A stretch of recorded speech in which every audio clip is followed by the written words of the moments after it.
Are we live? I think we're live. All right. Well, let's just assume we're live.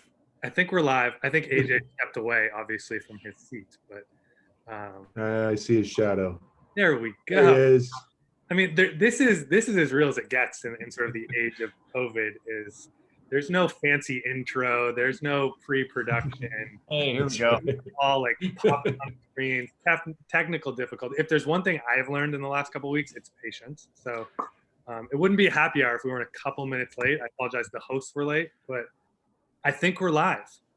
Cool. I think we are. AJ, good to see you, man.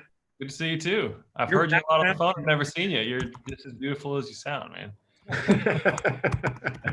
By far the coolest sort of background and Zoom setup than the rest of us. And I assume it's real. It's not one of those fake backdrops. It's also like 7 o'clock here, so it might get real dark here in a minute. So for now, I'm looking good. You are coming to us live from Lexington, Kentucky.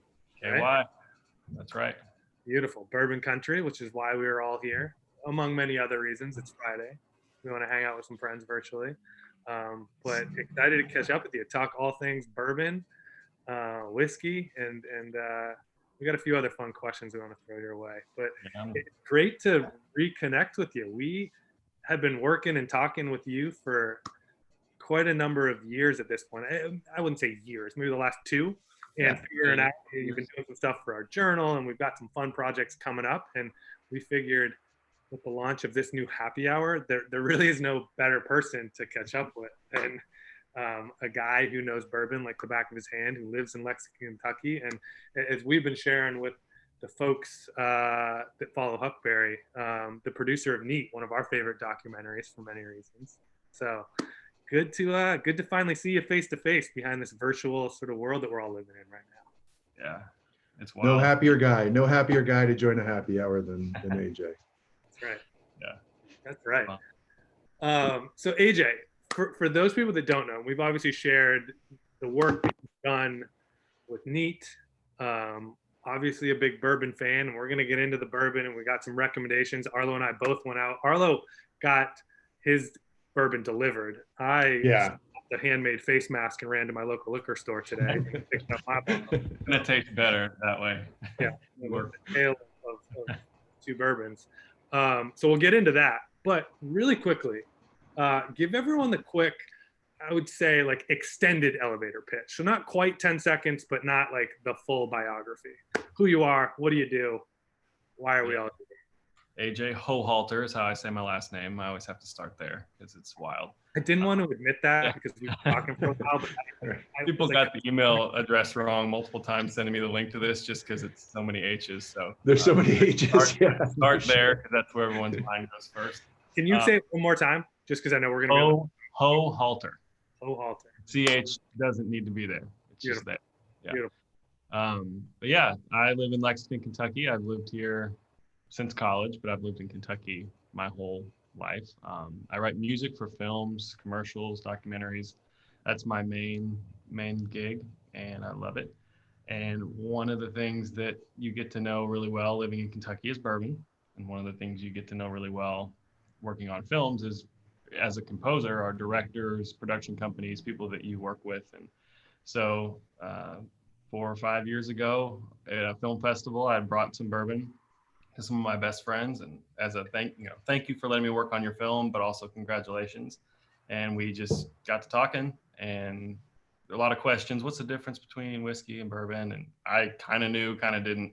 Tried my best to pretend like I knew what I was talking about. And after that interaction, we just kept that conversation going, and it turned into, hey, do you think anybody would want to talk to us about doing this? Like, you're there, why don't you produce it? And I'm like, well, I'm a composer. I don't produce things. But I did, and I'm 30 minutes from most distilleries, and people are very willing to talk about it here. It's kind of a way of life. There's a lot of family connection. So it just kind of turned into a thing. And they say you can make something fast, good, and cheap.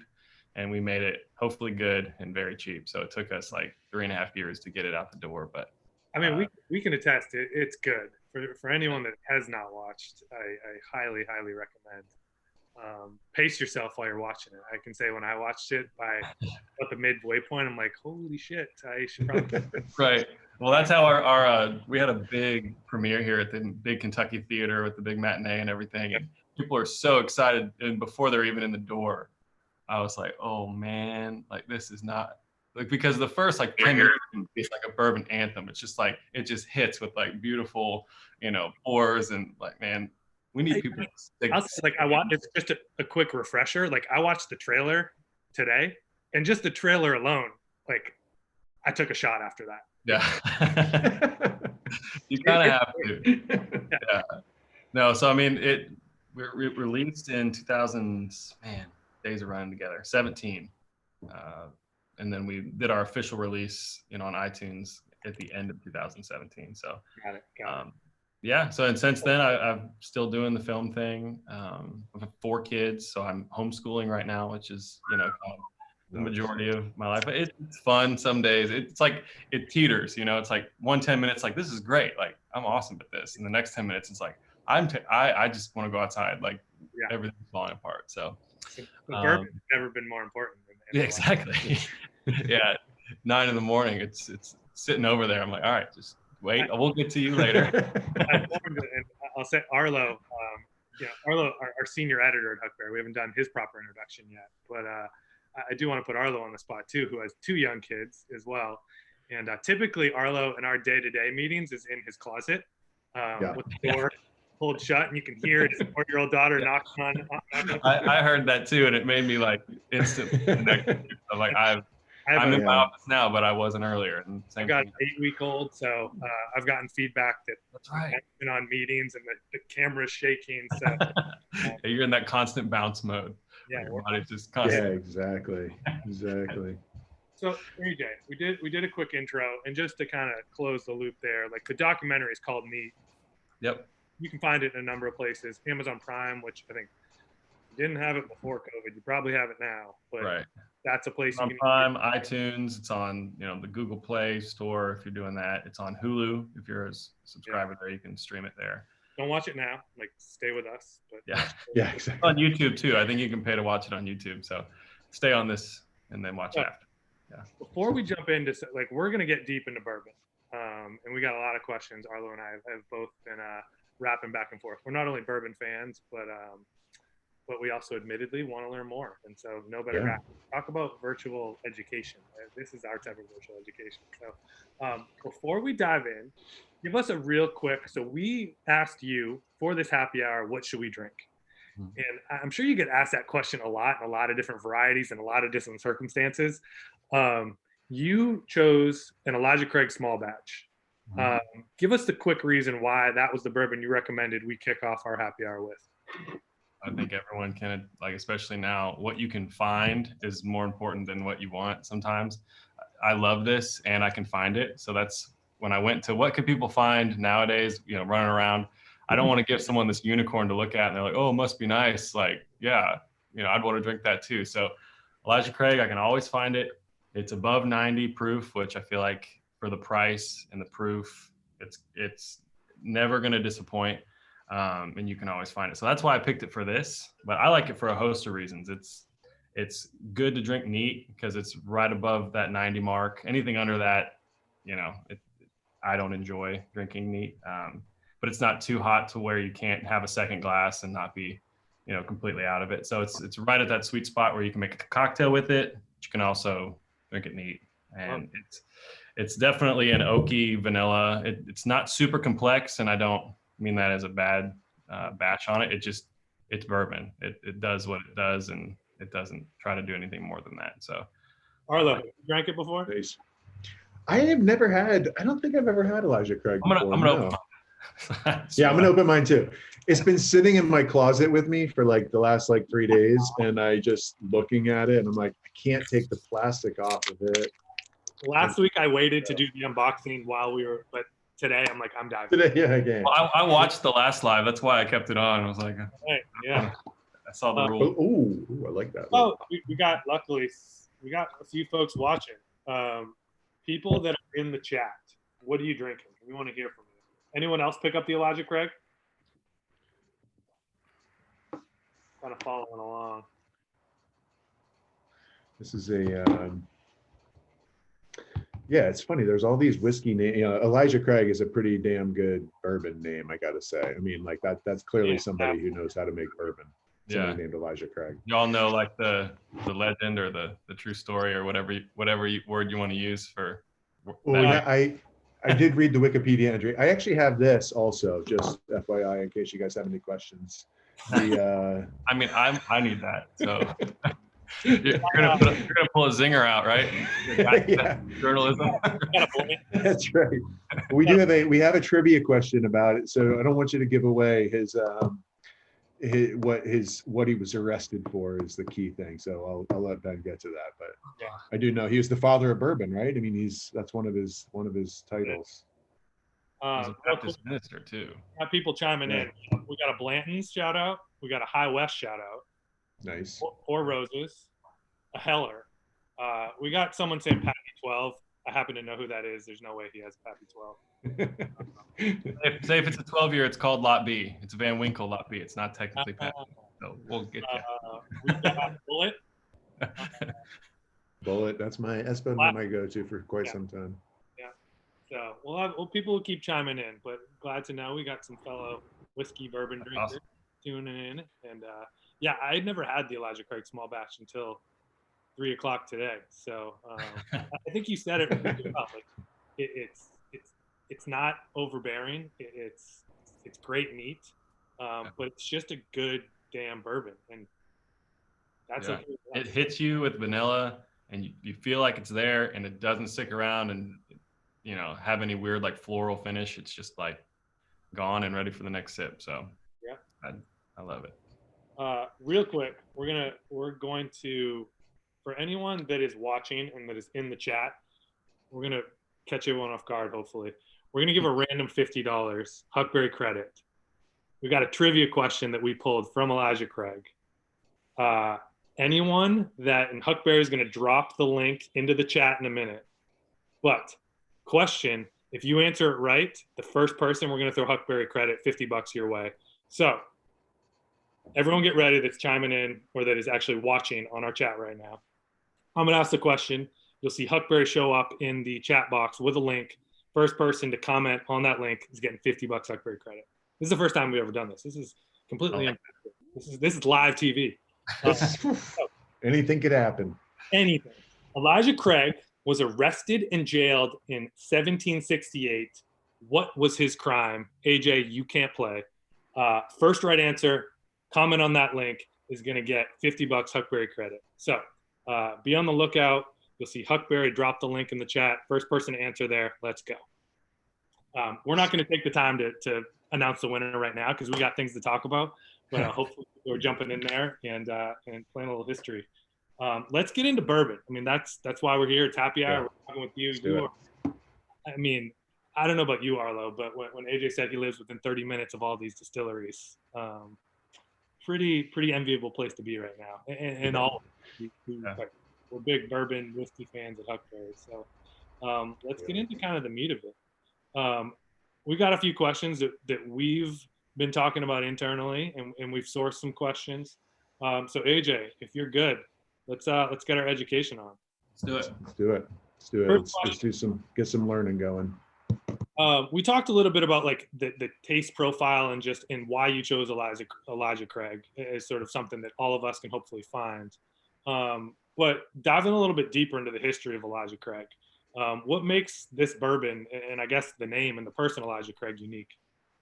Well, he was an old Baptist minister, which, around the time that kind of a weird person to pick as the father of bourbon, right? But he gets credited as being the father of bourbon because legend has it, his barn burned down and he had all of these barrels that had pickles and fish and all these other things in it. Barn burns down. It's like, oh man, what am I going to do with all this? So he's like, oh, well, I already burned. I'll just char them and I'll just keep this with, corn whiskey. It used to be that if you had too much corn, it would go bad. So instead of wasting a big harvest, if you couldn't sell it, if you couldn't eat it, if you couldn't make bread with it, you would distill it and it could last and, be a monetary, something. And so he's like, oh, I might as well put it in there. And that is the legend that this old corn whiskey, really harsh, not aged, not mellow, not vanilla, none of the sweetness, gets put into a charred oak barrel. Elijah Craig's the guy who figured that out. And there's lots of lore around, like, did his barn burn down? Did he want to reuse the barrels that he's already used, and he accidentally finds it? So we kind of poke fun at it in Neat a little bit, under, a little meta, make fun of it with Steve Zahn in his parts, where it goes to him kind of being the know-it-all bourbon guy, where he rolls through the different lore. He's like, well, it's this guy. He's like, well, it might have been this guy. So it's that's the story. I like that he's credited with it, but who knows? Because there's lots of other stories. I don't know. Are you telling me that the first bourbon was aged in barrels that used to hold fish? Fish and pickles. Yeah, Nice. that's how it. Fish And so barrels. you think that would like come through a little bit, but it's probably better than what they were drinking it raw, Yeah. Right. But yeah, so that's Elijah Craig. And there is some funny talk about, well, if you're in this like temperance movement and your alcohol is like looked at as not the, the latest one, but if it has a bad rap, who do you make the father of bourbon? You make a Baptist minister the father of bourbon. And then maybe people will be like, oh, okay, it's not bad. It's a staple of our economy and whatever. So yeah, that's funny, because like in making the movie, you have these points in history and in how it's made where there's just kind of this legend, and you don't want to be the people that go out there and you're like, this happened for sure. And so that we tried to be really delicate with it, but also creative and hopefully funny in a way that it could have been that plus another one of these stories, but who cares? Like, bourbon found a way, it's here, like, and now we know how to make it. So lucky us. Arlo. Yeah. Sorry, I'm interrupting. Moving. Oh, no, not at all. No, should we move on to the next question? We want to talk a little bit more about him. Fired at him. AJ's one. Okay. All right. Okay. Let's do it. So we're talking about, I think at some point we should formally taste this bourbon. Maybe we should all have a sip, right? You know what? Let's all have just a nice sip real quick. Like a strong sip. I want to see strong sips all around, boys. I've got my Grand Canyon whiskey peaks. I'm the only one without a whiskey peaks. I just got this. Yeah. But so the question really is about the flavor notes. I think I used to work in coffee. The flavor notes were always felt like they were just totally BS to me because I couldn't taste them. But how do you kind of break down the flavor notes here and then like maybe help somebody who doesn't understand, who's like, well, it tastes like bourbon, Yeah, no, totally. I think you're never going to get flavor sips off of like your first hit of it ever. Interesting. Because your mouth and your system is just kind of like lit up because of the proof. Even if it's 90, 85, anything like that, it's a shock. So it's always a smell first, just to kind of get acclimated to it, let your body know like, okay, this isn't water.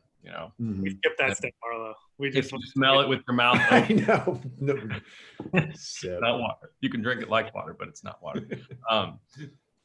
Nose in, mouth open when you smell. Yeah. Just so you can kind of start getting your mouth, your taste buds warmed up. And then it's a little sip on the first.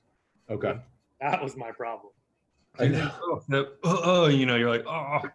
Yeah. A lot of people in the tasting room. I do some barrel picks with people that have never tasted bourbon. And that first sip is always like, oh, this is terrible, But then after that, take a good sip. Okay. And kind of let it, they call it the Kentucky Chew. You just kind of let it, you can even like open your mouth a little bit. And you're going to get vanilla. You're going to get kind of this oaky, caramel, woody. And that's because of the toasted inside, because of the Elijah Craig effect, right?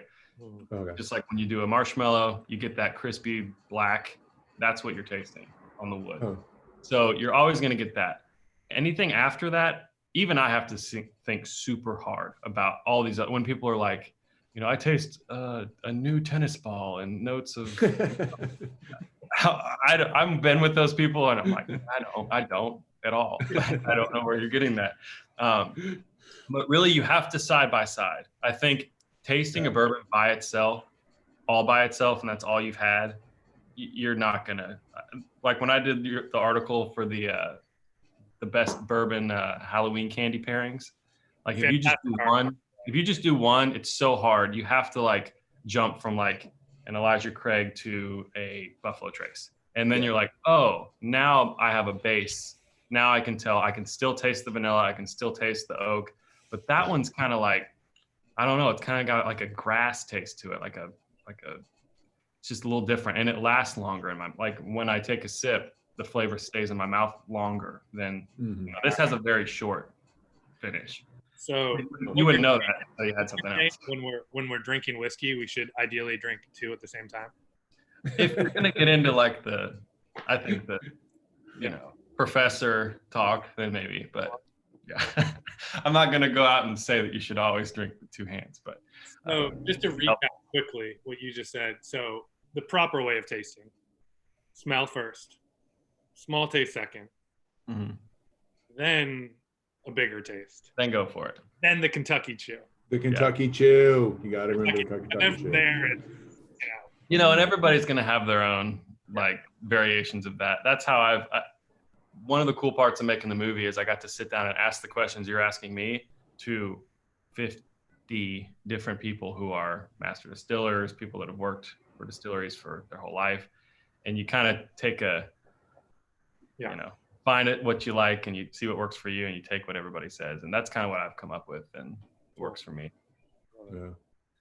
So what are the taste notes you're getting here? I mean, we've gone through some of them, vanilla and what are the any other taste notes here that are? I definitely get the I mean, I can't argue, but no. And I think that's why I like Elijah Craig, because I really just get really strong vanilla, really good oak, like a strong oak wood, which when vanilla and oak kind of go together, I do kind of get like a caramely, marshmallowy, kind of make a s'more in your mouth, kind of those tastes. So I don't know if I'm tasting graham cracker. I don't know what of that it is, but it reminds me of that experience, right? This would be a great campfire bourbon. I mean, bourbon in general is good. It is tasty. I texted some friends, right, and was saying, oh, we're gonna do this, and unanimously they're like, that is a great bourbon right there. So this would be the new go-to. There's a barrel proof. If you ever, I mean, in Kentucky, I can never find it, but if you guys ever see like a barrel proof, it looks the same. It just has like a red sticker on it, or maybe white with red. It says barrel proof on it. It's really good. Like it's insane.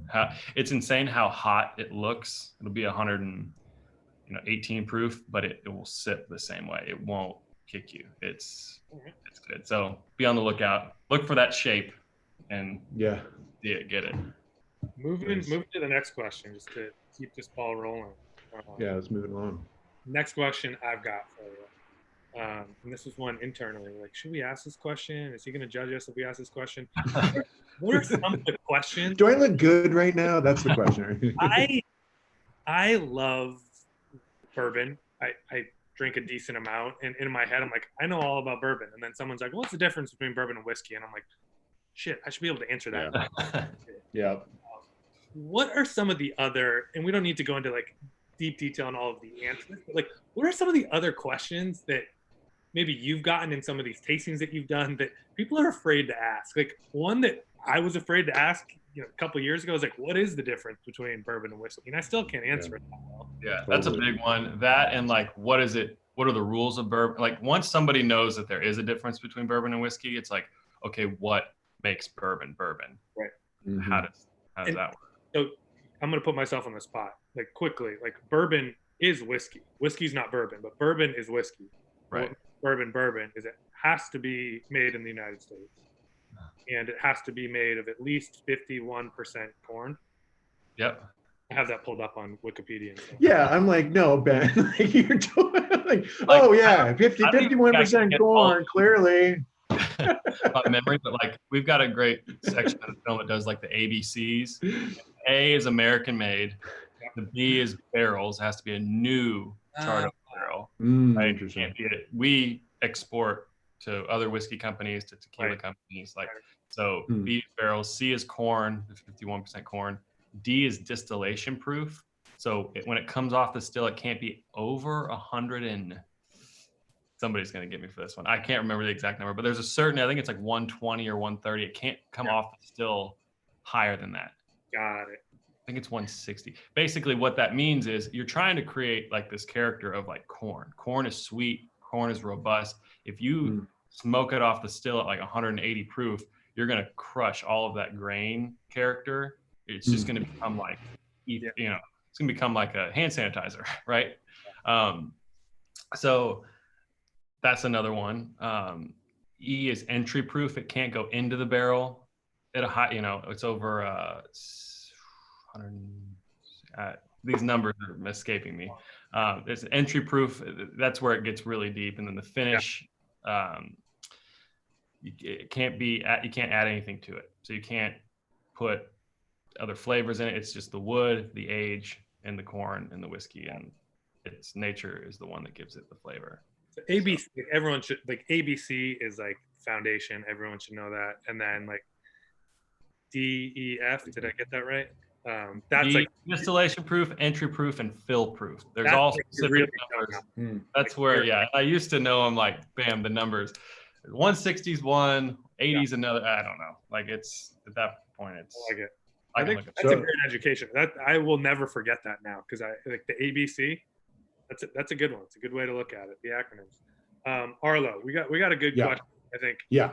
You and I were excited to ask him, and I know I'm sure a few of our customers as well, as they're shopping for maybe Whiskey Peaks. Thank you for the shout out, AJ. But you want to throw AJ our next challenge? Yeah. So so you got $500 to spend to build a bar cart from scratch, specifically sort of for the Huckberry guy. Where are you going to start? I mean, and maybe even a mix of whiskeys themselves, but like some equipment. Like I don't know what that equipment is, glasses. But yeah, so $500. What do you got? I would get like a basic multi-level cart of some sort. So you could put the, you know, older stuff, kind of the mixers at the bottom, nicer stuff at the top. Yeah. I would get some sort of cocktail kit that kind of rolls up and roll out and has like your all the different gizmos. Get a shaker, strainer. That would probably set me back $250, $300 maybe. Gives me $200 for bottles. I would get, I don't know, a Buffalo Trace, an Elijah Craig, Prohibition series, Old Forester. I think the 1920 is really, really good.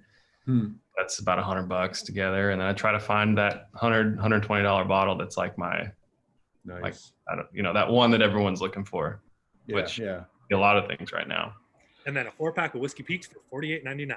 Exactly. Oh yeah, I need glasses. I already had those. You know, I kind of forgot. And a handle of Fireball, obviously. And mixer, yes. So you're saying the kind of like your three kind of base, Old Forester, Elijah Craig, and Whiskey Trace. You feel like those are kind of the solid base. Yeah, Buffalo Trace is like my Buffalo Trace. Like, I try not to pick favorites, but everything they do is good. Like the people there are amazing. That's not to say that they're not amazing everywhere, but like spent a lot of time there. Our main character in the film was from Buffalo Trace. There's just so much history and so much like passion there. They make everything. Like if you go through it and you see what they make, I mean, they're making Pappy now, or they're aging it there. They do Weller, which is another, you know, hard to find. Used to not be, but now is bourbon. They do all the E.H. Taylor, they do Stag. The antique collection of Buffalo Trace is kind of the holy grail, if you can get all of it, of bourbon. So yeah, I'm going to try to look for those first, but now I've become more of a realist in drinking bourbon. Like I've tried, you know, you think I have special connections. I don't. Like I go into liquor stores and the guy's like, sorry, truck's already gone, you know, it's already spoken for. And so I try to fall in love with the things I know I can see every so often, instead of, so just to recap, like a 3-tiered Yeah, just multiple. I don't want just like one thing because it gets real messy. You can't make it. So I like to like put stuff down. So yeah, Multiple 2 or 3. you need a tier for just sort of your foundational whiskeys and your equipment, and then the top is really when like people come into your house. It's like, damn. Yeah, you got like the 1, 2, 3 nice bottles with like the couple glasses that people can, Right. you know, you can say go pour yourself something. You got a nice glass and you've got some things that people actually want. Nice. Up top. And then if they want to mix, they can go down and look. You know, got your bitters down there, and you know all the other stuff. Great answers. Yeah, great answer. Next we got question. next question. Do you have any hot takes on bourbon? Things that maybe other bourbon aficionados or mixologists or distillers may think differently about? Like, is there anything that we could, grab a headline with here that you want to make a statement about? Do I want to be quoted? But any sort of like opinions that you maybe feel about whiskey that maybe others don't? Okay, I'm gonna go there. Yeah, you put Pappy Van Winkle in front of me, the nicest one, probably wouldn't think it was the best whiskey. Like, even if I knew what it was. And I wouldn't be it to be a dissident and to just be like that guy that's like, oh, it's not that great. I've done blind tastes with, you know, the 15, the 20, the 23, all in there. Yeah. And I always pick, could just be my taste, but like, I always pick, I don't pick that. So I think it's great that has become like this thing because people are excited about bourbon and we like that. We like to get them in to understand why bourbon's cool, why it's different than something else. Sorry, my friends have finally started watching this and they're yeah, I think that it's cool that it has that lore, but as far as I have it, this is great, it's the best bourbon ever. Right. You know, it's not. To me, it's good. And I think even some of the older, really, really old stuff, like 23, 25, you get some, there's not a ton of that out anymore. But after it's aged that long, it's really hard to tell a difference. It's just so woody. It's so much. Because it is that new barrel. And it's just it's like leaving a tea bag in a cup for a month and then trying to drink it. It's like, okay, it's tea. Yeah, it's good, but I don't want that much of it. Like, it's not great. Good analogy. You heard it here, folks. AJ would not feed Pappy to his dog. I think I heard it. I heard it similarly. that maybe we launched this episode. Kentucky bourbon fan says Pappy. Producer of Neat says he'd rather drink a plastic bottle of Bullet than drink a bottle of Pappy. Week-old tea is better than Pappy, says. That's a good take. I appreciate you going out there for that one. Yeah, it's interesting for sure. Yeah. Not to say if I see a bottle, I'm not gonna freak out and buy it and share it with people. It really like make people feel special because I've shared it. It is great whiskey, but it's not bad by any means. It's not like it's a good bourbon. Didn't get its laurels like wrongly. It's just kind of a bigger than I don't know. I'm done. Should we move on to the last one here in this section? It's a nice segue. So the last is what's your splurge whiskey? We know that's not Pappy. And what's your utility whiskey? And we didn't want to say everyday whiskey because that was pointed out. It makes us sound like we're drinking whiskey every day. Right, every day. Which we may be, but we don't want to say that in public, like on a live YouTube stream. But yeah, so your splurge and your utility. My utility, I'll start there. It's probably Weller Special Reserve Green. If you can still find it, like I've got an entire all the old labeling of it. I knew it was gonna be good, so I've got a ton of it. Nice. I love it. It's 90 proof too. The weeder, super good. That would be my utility. My splurge whiskey is probably going to be a barrel strength Elijah Craig, if I can find it. 1792 makes a great single barrel. I love store picks. I don't know if you guys have talked about it a little bit on some of the stuff I've written for you all, but just in passing. But basically there's this program that these distilleries have where bars or organizations can come pick their own barrel of whiskey. And so Elijah Craig is a small batch, which means a lot of barrels, not a ton of barrels, but like 100 or so barrels were mingled together, which means just mixed up to create a very uniform flavor that they can control. But if you were to go to Elijah Craig, if you were going to go to Heaven Hill, who owns Elijah Craig, and say, I'd like to get a single barrel store pick or a single barrel private selection of Elijah Craig, you would get 4 individual barrels of what would have been mixed to make Elijah Craig. If you go in and you say, man, I like barrel 3 more than all of them, that's our little honey barrel, and we're going to bottle it, and Elijah Craig now has become a single barrel. Even though it's always small batch, you never get it single barrel if you buy it off the shelf. But most like big liquor stores will do it to where they'll have their little, it'll look just like this, but there'll be a little medallion. It'll say like selected specially for for AJ. And those are going to be single barrels that are probably better than the other 5 or 6 that they were offered. So I love getting a nice barrel strength single barrel store pick there. I think that's the economy of whiskey now, not in like the environment, but like how you can find really good whiskey for a good price more often than not are those picks. So can I ask you a question out of left field, just coming from chat? There's a little bit of a debate. I don't think it's much of a debate, but one of our friends in chat, Jeffrey Gunning, asked, does anyone else drink their bourbon with ginger beer? My buddy calls that blasphemy. Hey, I do. I don't drink ginger beer, but there's something called the Kentucky Water here in Kentucky. It's just bourbon and this soda called Ale 8. And Ale 8 is like flat ginger ale. And it's amazing. Like you either hate it or you love it, but I mix it all the time. I don't think there's such thing as blasphemy. So Freddie Johnson, the guy, our main character in Neat, the guy from Buffalo Trace, that's the tour guide. Bourbon to him, and I have come to be in his school of thought just by hanging out with him so much. He's like, bourbon is like an invitation to share in a relationship with somebody because it sat for who knows how long in freaking earth and seasons made it. Like it is special. So if you share it with somebody and you enjoy it with somebody, then that's what bourbon is. Bourbon is an invitation to a relationship.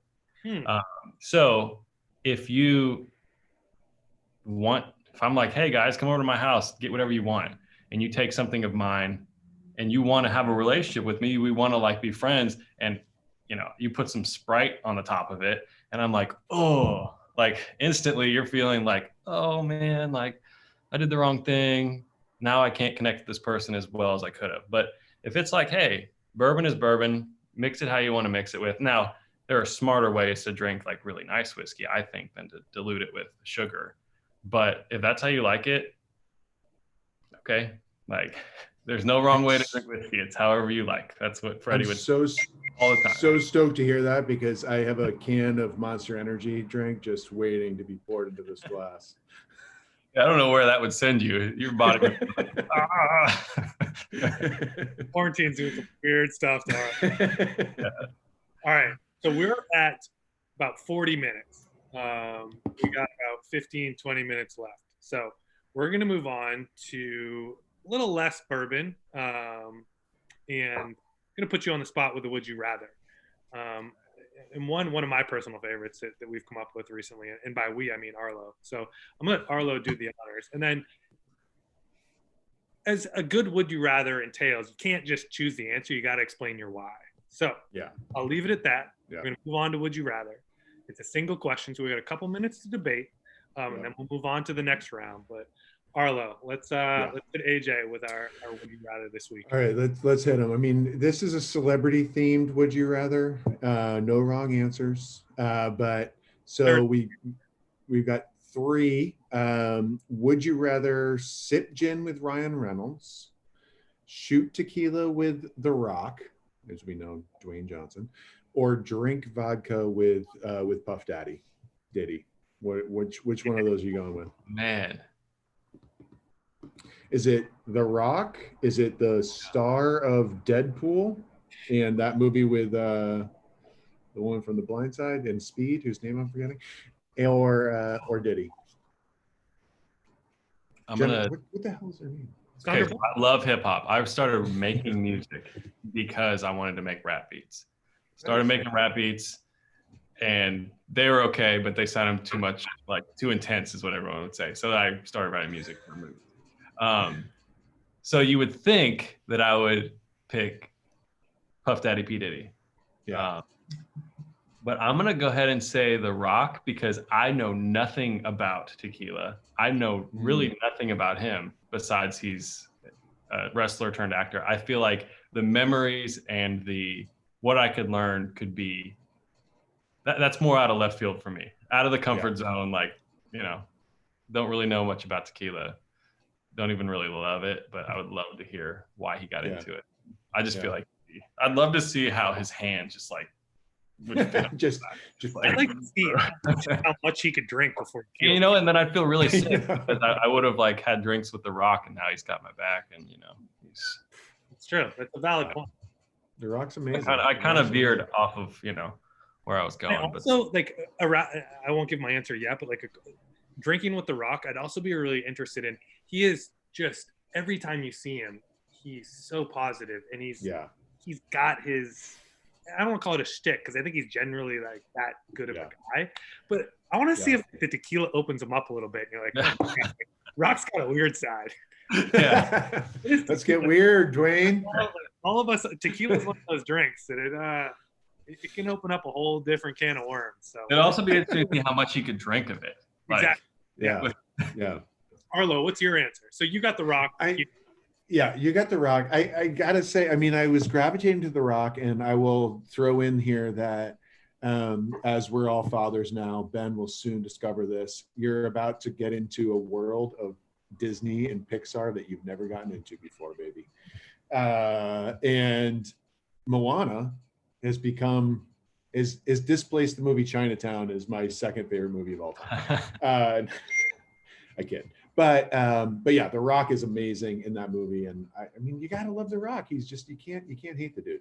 But having said that, I gotta go with Ryan Reynolds, and I'm kind of famous among my friends for being I don't know what it is. I'm just a giant Ryan Reynolds. The guy he pushes my buttons. I mean, number one in my pantheon is Damon. Matt Damon is my guy, but after that. Some people find him annoying, or I love Deadpool. I think it's a funny movie. I think they're all good. He'd be hilarious. And I like Jen a lot. I think maybe one of the very first times I got drunk was in a dorm room in high school, drinking just warm gin right out of a plastic bottle. So good times. So I assume Aviator gin, which I think is his gin, is a little better than that, but. Yeah, I'm a big Ryan Reynolds guy. And if you haven't seen the movie where he's buried alive, which I do not remember the name of, that's a great movie. Oh, yeah. It's a good one. It's a good answer. He just does something. I mean, he's just a guy I want to hang with, Yeah. All right. I agree with both of your reasonings. Ryan Reynolds the same. Like he's just a guy I feel like I want to hang out with. My wife certainly wouldn't mind if I was hanging out with Ryan Reynolds. The Rock, like just the man. I would want to see how much he could drink before he actually feels it. Kind of go drink for The Rock. Like that would be one of those like, two truths and a lie. Like I went drink for The Rock, and he sent me to the hospital. And I'm not choosing this because it's the only answer that was not given. AJ, I'm like you. Like I was obsessed with like early Bad Boy music. Like P. Diddy, Mace, The Lox, Black Rob, like Ace. Obviously Notorious B.I.G. And like No Way Out is still like one of my favorite albums of all time. And so like I would choose P. Diddy or Puff Daddy as he was affectionately known back then, with the caveat that I could be drinking the vodka back in like the mid 90s when No Way Out was around, just so I could have that greatness around me. Like, in a room drinking vodka with P. Diddy, but he's going to invite Lil Kim and the Lox and Mace and all of those guys. And so, I similar to you, Arlo, like the first time I got, I'll say dangerously drunk in high school was off a plastic bottle of vodka. And it was at a high school party at my neighbor's. And it was at the height of Bad Boy Records. And I just remember this very, very short window of euphoria where I had drank far too much cheap vodka, and Mo Money, Mo Problems came on from Notorious B.I.G., Diddy, and Mace. And it was like it reached my pinnacle of high school, and then my dad is picking me up off the sidewalk. I was grounded. So I'd like to also share that story with P. Diddy. So P. Diddy, vodka, I hate vodka, but I would choose it just because, man, P. Diddy did something for me when I was 13, 14, 16, 15, 16, whatever. You get to pick your version, though. You'd be Puff Daddy. Exactly. Right? It has to be a big asterisk. If it was current day, like I would choose Ryan Reynolds, and mostly my life. Dude, I got to just throw in a little plug for Mace. That guy, I think he's a preacher now. Yeah. Love that mealy mouth delivery that dude's got. And you don't see that guy anymore, but the video does not exist publicly, but there is a video of a few of us from Huckberry rapping Mace with Kelly Slater and Kawhi during one of our first catalog shoots. Nice. So I'll share with you guys offline. But that's awesome. I can't wait. Should we move on to rapid fire? We're going to rapid fire. I'm going to throw the questions out. We got, let's say, 6 minutes to walk through all of them. So we're all going to answer them, but Arlo and AJ, you guys are the leads here. So first question, speaking of some of our sort of drinking histories, age when you had your first drink? 20. Oof. 20. Wow. 20. Yeah. Damn. All right. I was like, I'm gonna say 15, and it was Zima. It was in a field. It was in a field in Pennsylvania, at the back of a fucking dirt road in the middle of nowhere. Just case of Zima. I think I was about 15. AJ, what was it? Real quick addendum to your question, your answer. What was your first drink? Yeah, Jim Beam. I was living in Kentucky in college, but I went out to Colorado to hike a 14er. We did Long's Peak. One of my buddies lives in Boulder, and we were right after that. It was like, we're all tired. It's like, whatever you have, I'll drink. And like, Jim Beam, boom, white label. Jim Beam, Zima. Mine was PBR, a very warm PBR that my older cousin had hid in a drainage ditch outside my grandmother's house. You came full circle though. Like, that's cool again. Like, yeah, exactly. I was, I don't know, 13 or 14, and my cousin was 16 or 17. And, so that's my quick one. Next question: best hangover cure?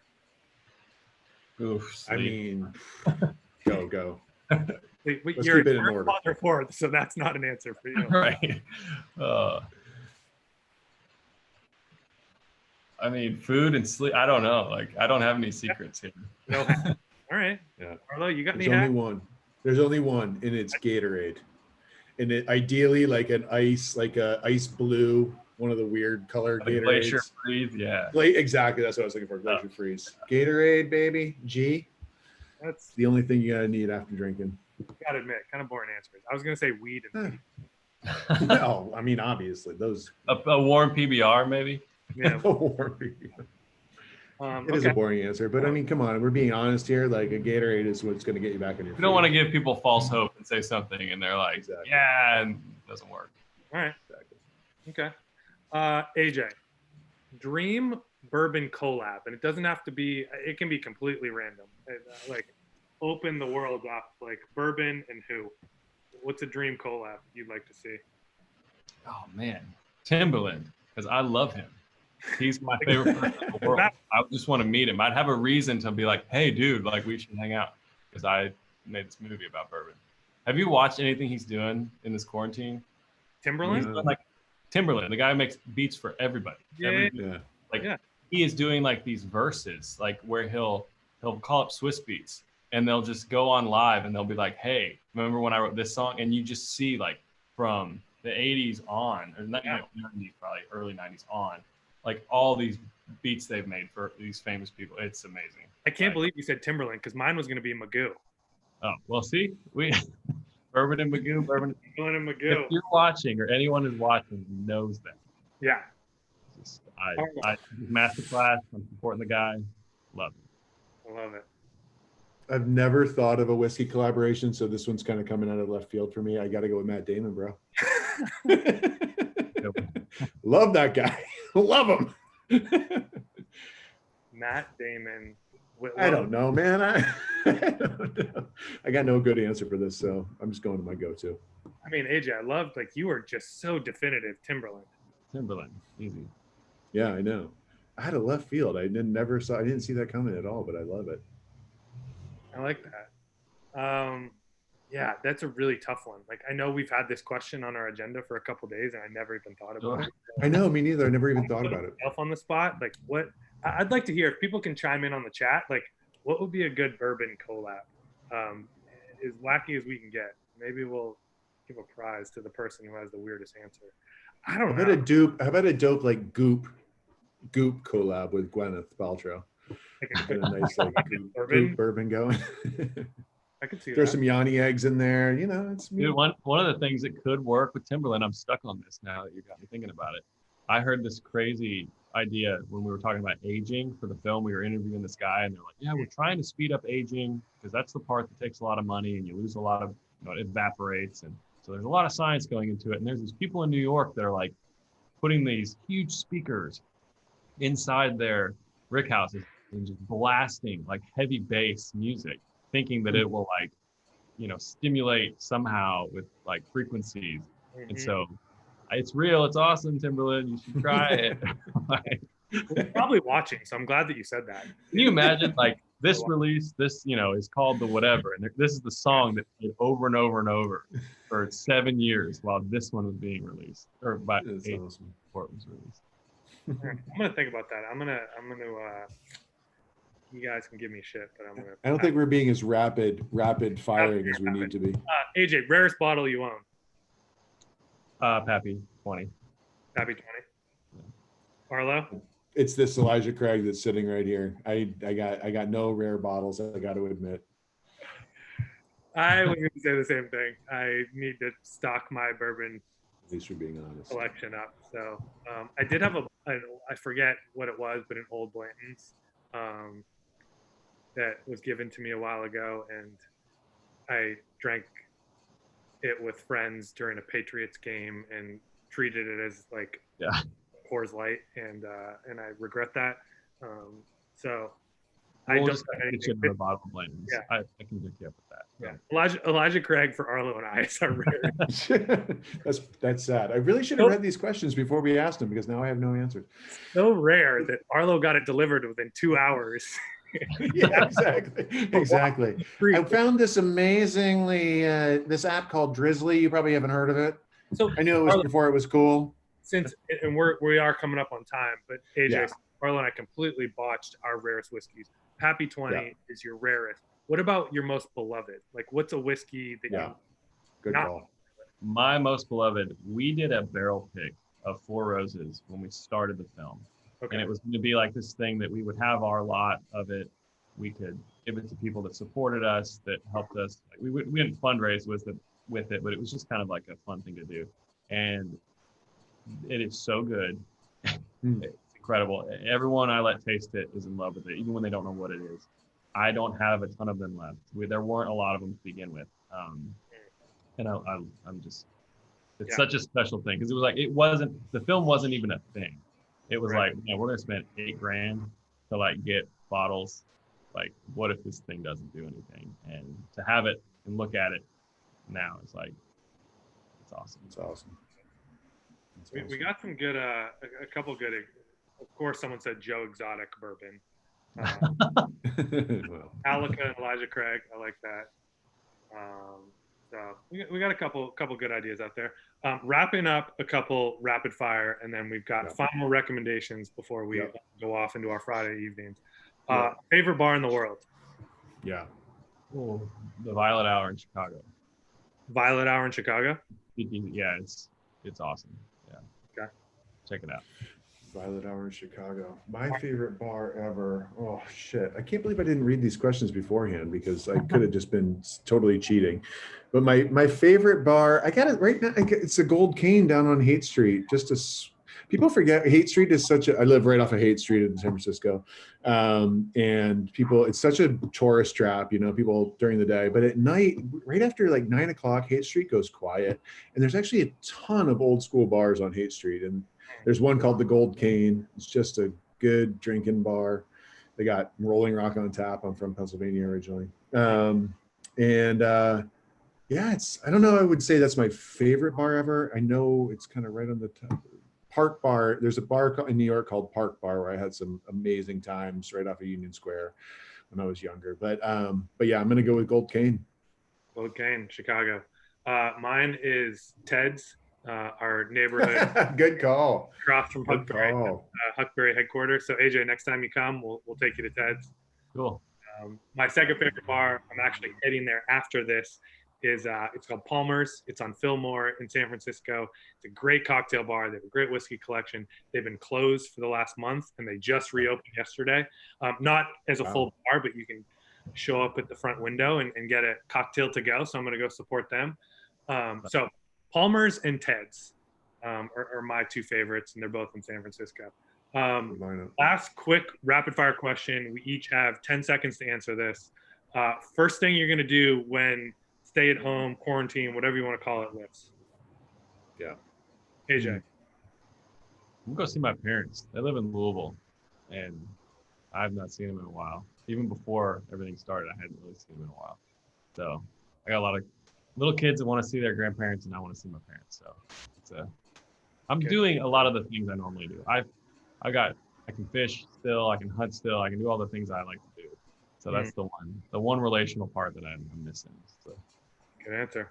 The older family. Man, that hurts as I'm like, I'm gonna get my hair cut. I actually am gonna get my hair. Ben knows this, but I cut my hair just under my hat, like just the parts that show under my hat, but I didn't cut the back. So I'm kind of getting like a mullet going on here. Yeah, luckily I'm just face front to this camera, but haircut's going to be my first. I got to say. Rapid fire. Like first thing that comes to mind. AJ's going to go see family. Arlo's going to get a haircut. I'm going to Walmart. Mine is going to be like saddle up at my favorite bar and like order a drink in public. But you know, my wife is watching, and this I genuinely feel this too. AJ, like you remind like my parents haven't even met my grandchild. So visit grandparents and then leave kid with said grandparents. Right. Yeah. So, Cash in I the love babies. you. What a bunch of babies. Oh, my family. Oh, my family's so important. What about your fucking hair? Come on. Well, I didn't say that my dad is my Sorry.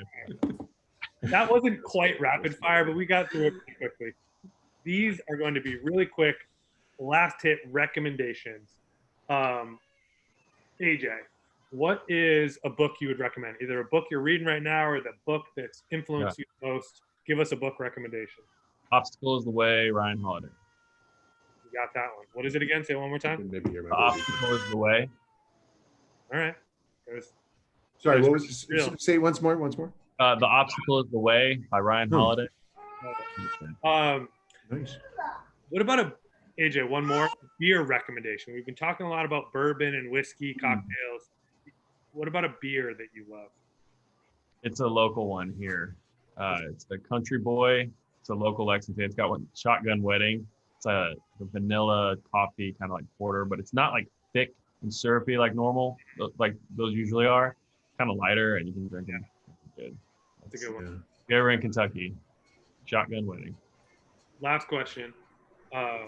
Being a film producer and a film composer, what's a movie you'd recommend right now, other than Neat, of course? Oh gosh, I can't rapid fire this. Something funny. I'm in the mood for something funny, like constantly. Like we sit down and I can't think of anything else. So what is funny? You have a favorite comedy? I mean, Bad Boys. It's pretty funny. I've not seen it. The first Bad Boys? I'm talking like the old school, like Bad Boys 1. Yeah, good call. Yeah, good call. Not for the music, although I can't remember who did that, but just for the way it makes me feel. Better times, lighter, looser. Yeah, good recommendation. Arlo, how about you? What about a book you'd recommend right now? My recommendations, thrown this out a few times already, but I read a book a few months ago called Bark Skins, which is an Annie Proulx book. She also wrote the short story Brokeback Mountain, which the movie was then based on, which one of my favorites. I'm looking at my bookshelf right now behind me. But yeah, Bark Skins is just an amazing book about. It's basically the history of logging in North America from like the first people in Canada, the first settlers of Canada, all the way through almost to the modern day. It's an amazing book. It's a big book, but totally worth it. So that's my book. My beer. Beer Gotta recommendation. go with. Sorry, you want me to? Yeah, what's your beer recommendation? The beer is I gotta throw a local too, Cellar Maker, and I'm not gonna put a particular beer out there, but I used to work right by Cellar Maker, which is a brewery on Howard Street, and they just do great stuff. Love their hazies. My recommended movie, I'm gonna go with a show, and I've been throwing this one around a lot too, but is The Bodyguard, which is not the one with Whitney Houston. I think it's actually just called Bodyguard, and it's on BBC.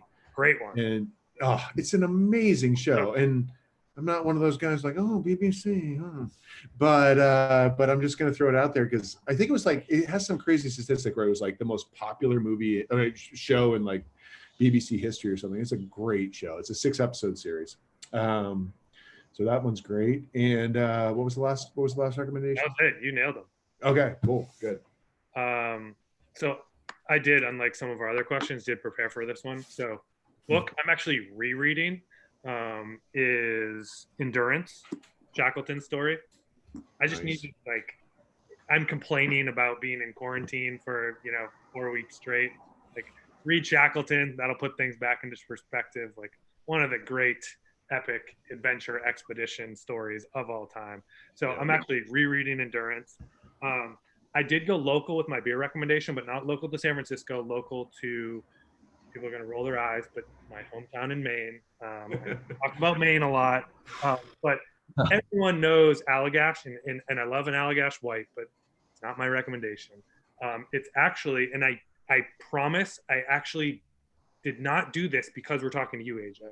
I swear to God, this has been in my fridge for the last couple of weeks, and I've been having one each Friday as sort of a treat for myself. But it's actually their barrel and bean. So a lot of people think of Allagash as like the Allagash White, a light, fruity Belgium.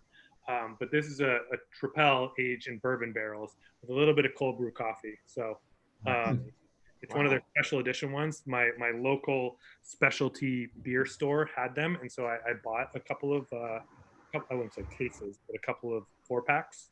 Allagash comes in 4-packs rather than 6. But that is my beer of choice.